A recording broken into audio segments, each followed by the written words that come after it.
can see in the title of the video, we're going to talk about the difference between the Matrix new Nightblade headlights and then the Axis's standard LED. So this is not something that I normally go into, but a lot of people on all the Ski-Doo groups, Polaris groups and everything else that I have been on, people are kind of arguing about it, going back and forth about it, debating about it, whatever you want to call it. And a lot of people have actually been asking for my own opinion and comparison of it. So I'm going to go into it a little bit. Again, it's not really something that I normally go into, but now that I've put the videos together, and I was lucky enough that I had a video from last year on my Pro S that I could put them side by side and actually look at them, because I didn't really even think about it. And again, yes, we have Nash. Nash is always up. Yes, he's on the counter with me. And yes, my camera's being held up currently by a roll of paper towels, but that's neither here nor there. First thoughts when I got my Matrix, I couldn't see anything. I'm like, what is going on here? And I talked about it on the Mud Brats podcast. Couldn't see anything. I'm like, what's going on here? So ended up having to adjust the light because it was so far down. And I've also seen that on a couple other ones. Chris's Matrix Assault pointed right at the ground. By the time you got it, you ran through the light. So adjusted mine way, way, way up. Made the world of difference. It helped out tremendously. So if you have one, and I've seen a lot of other guys that needed to raise it like a bunch, like 7, 8 turns to even get it. And even in the video, you see I have to raise mine. So the video, when you guys look at it, that's my high beam on all the time. So I got to raise a little bit more so I could go back and forth with high beam, low beam, like I did on my Axis. So start there. Second off, I thought it was pretty good. I still think it's, pretty good. Do I think it's the best? No. And here's the other thing. This is just a factory light. This is nothing aftermarket, anything like that. And I think Polaris does the best job of putting, a good headlight in these things. Much better than Ski-Doo does with their standard halogen lights, whatever they are. It's 2021. People got to get with the times. But this is just a factory light. So I think that they do a really good job of having this as a production unit.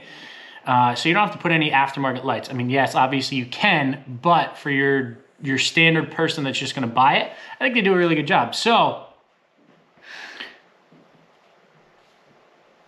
my outlook on it is still that it's really good. I still think it's great.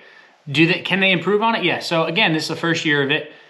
So there's always going to be some quirks and stuff like that. So I think they can improve on it. I think they can make the light a little bit wider. But again, with a low beam, it might be better. And I haven't been able to run that because I have to raise my adjuster more, which is on the back side of the headlight. I think you go counterclockwise. So lefty, technically. Lefty-loosey. So, and that's it. I mean, I don't really have too much to say. There's not much that you could do. You have a high beam, low beam. But on the Matrix, it's called a Nightblade headlight. So I'm reading directly, I have my computer open, directly off the Polaris website. This new headlight brings state-of-the-art lighting technology. Polaris Rider, 6 projector beam optics deliver precision lighting with an engineered pattern to deliver exceptional visibility for night riding. And I do. I think they did a pretty good job at it. Might be able to improve on it next year or years to come, but I think it's a really good starting point. I've seen a lot of guys also, again, get moisture within the headlights. And I've been seeing some of the things back and forth. I've seen that Polaris is going to be warrantying that, which I'm not 100% sure because it hasn't happened to me, luckily. But that's just what I've read online. I never got moisture in my Axis one. I never had a problem with them. I guess, I don't know if I've been lucky or what, but so that was the Nightblade headlight. And then the LED, it just says all Axis models feature standard LED headlights, XYZ, so on and so forth. So they do come on all the Axis models. That's not like an upgrade or anything like that. So I finally figured out how to do a split screen on my editing so I could do, so when you guys are watching this, the left side, and it's written there, but I'm gonna explain it anyway. The left side is my Matrix. The right side is last year Pro S. When you put it next to one another like that, then you could see the difference for sure. I think they're both good in some spots, not good in other spots, if that makes sense. But it's not like it's like a Lexus where the headlights swivel, you know, as you turn. It's a straight beam. They're probably bouncing all over the place. So I think they do a good job. You guys can decide what you think, which one's better. I don't know. I could see at night. I could see with both headlights. So that's really all that I care about. But I wanted to do this video and, you know, again, let you guys decide. So check the video out and I will catch you guys at the end of it.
again, as you guys can see, there is definitely a difference between the two of them.